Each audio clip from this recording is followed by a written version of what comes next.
www.oghuskyradio.com. Broadcasting live from the Hip Hop Warrior Movement Annual Turkey Drive Volume 4. Beautiful city of Monterey Park, California. Special guests and supporters, man. Go ahead and introduce yourself, who we got up in the spot. What's happening, my man? It's good to see you again, man. It's a pleasure to be here, supporting the Hip Hop Warrior Movement, as usual. Who are you, for those that don't know a little history? They call me Kemo The Blaxican. My full name is David Louis Kimati Thomas. But I'm an original member of the hip-hop group Delinquent Habits. And also I put out records under Kemo The Blaxican solo projects. Right here, LA native. Been living all over Los Angeles since I was a kid. Gardena, East Los, West Side, Maravilla Project, City of Norwalk. Stay local. Go ahead and check the archives for all that. The latest projects, though, Ugly at Times. Yeah. Talk a little bit about that. How did that connect, come about? What is it? Yeah, so Ugly at Times is it's a 3-song collaboration project that I decided to do. I wanted to do these things that I'm calling trifectas. Just I got this idea of working on 3 songs at a time that I either produce or collaborate with another artist. So I'll either produce the tracks and work with an MC, or that'll rhyme over my tracks, or maybe I'll get with an artist and just kind of do a typical collaboration. This is the first. This is with God Forbid. He's an MC out the East Coast. He's also the lead MC for a band called That Handsome Devil. And really, I just like this style. You know what I mean? We didn't go back. We didn't have a history. I kind of just discovered him on YouTube, to tell you the truth. Oh, straight up. Yeah, and I liked what he was doing, so I hit him up. Asked if people get down with me, and he was like, "Let's go." So we did it. Now, when you say producer, we know you as the MC, but producer, you make beats also? Yeah, I have a background in producing. Actually, I produced most of my solo projects. Actually, so everything from Simple Plan, Not So Rich and Famous, and Upside of Struggle. Those are my productions. Yeah, so jointmarcafina.com. Joint Marca Fina is where they could catch up with you. What about Dead Silence? Dead Silence is the record label. Still the record label. And it's always been the vehicle for which I put my records out on, as well as, the family, the Seco Soldado, Jay Unico, Breezewood La Conecta, all those cats. We all got together and we had a common interest, and that was putting out solid-ass records, hip-hop records. And so it's still... We do go back, and I have kind of an advantage because I know the history. But what happened to Joint Clothing? Why Joint Marca Fina? Or is it progression, or... Well, you know what? It's the evolution. When I started Joint Clothing way back in 1998, which I have jointclothing.com, it exists. It was a clothing brand that was based around unity. We always had this thing where we talked about we're all in this joint together, and I wanted to bring communities together, like-minded individuals together for good purposes. And Joint Clothing, just being that I have jointclothing.com, kind of tells you I had it way back then. Yeah. But it was also very common, and so over the years, a lot of other entities brands and companies will come out with Joint Clothing. And to be a little bit more distinctive and distinguish myself a little bit more, I evolved it into Joint Marca Fina. I started using it with some of the brands with Joint Clothing, and eventually I just knocked off the clothing and just made it Joint Marca Fina, which if you're bilingual, you understand what it means. But if you're not, it's a fine quality brand. But the emphasis was still about a unity foundation. And that's still our number one approach to what we're doing, with the brand. But it's typical stuff as usual. Still, hats, T-shirts, baseball caps, with our branded messaging on them. Jointmarcafina.com. They could also find the Ugly at Times, the 3-song EP, available on vinyl, CD, or they could purchase it on CD Baby, right?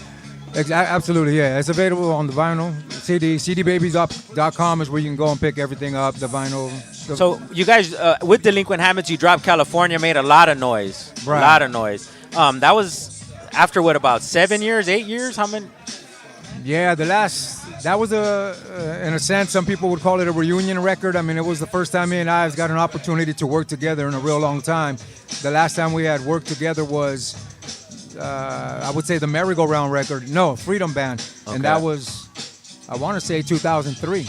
So, it was about a 10-year departure. We got back together in about 2013, started, hashing out some ideas, started working on a record, and we finally dropped it in 2017. And we dropped with that California track with featured Sin Dog, of course, and produced by DJ Invincible and Ruck P.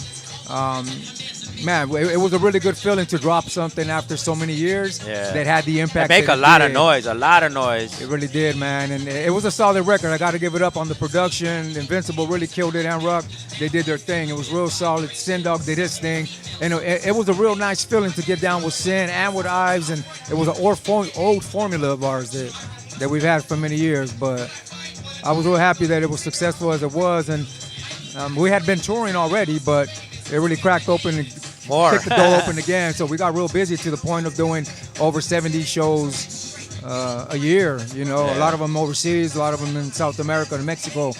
But we got real busy, and it's been good since. Definitely. Once again, jointmarcafina.com. We could chop it up all day. The only thing I want to ask you, I don't think I've asked you before, and I think this is a perfect environment, and I'll bring a little history to it.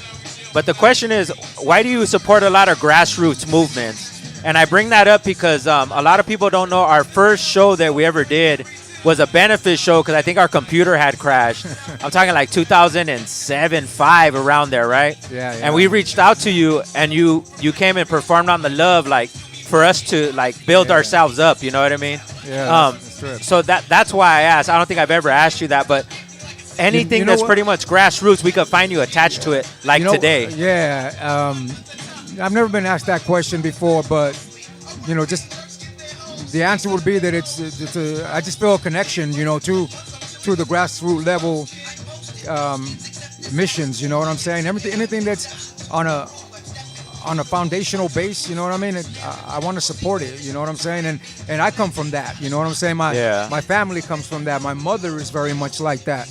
She's working on something called Train of Blessings right now that raises awareness and raises funds for some a lot of underprivileged youth in Guatemala right now for a small church in a small village out there that she's putting things together, gifts, and raises money for.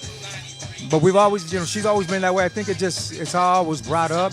We've kind of been underdogs throughout life. You know what I'm saying? And my family didn't come from a lot of money, but we worked hard for whatever we did have. And so I just like to support, and when I had an opportunity to do it, if I was doing a little bit better than one of my brothers or whatever, I always wanted to help.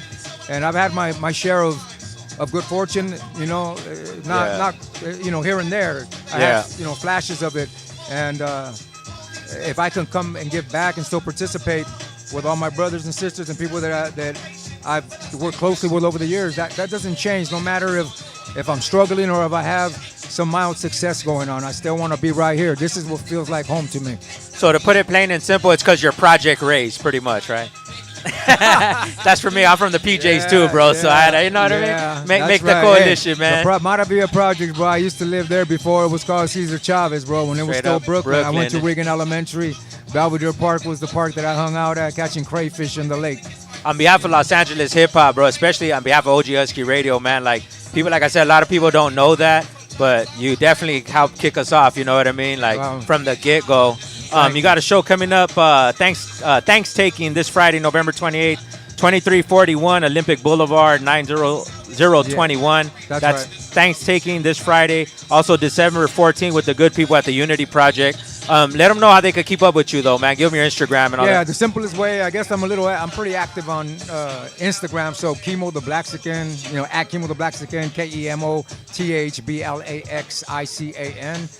And there's a Facebook account, but Instagram seems to be my way to get around right now. So hit me up on there. You can drop me a message. The DMs are open. Word up. Thank you for the time, man. It's my pleasure. OG Husky Radio, stay posted. More interviews to come. All right.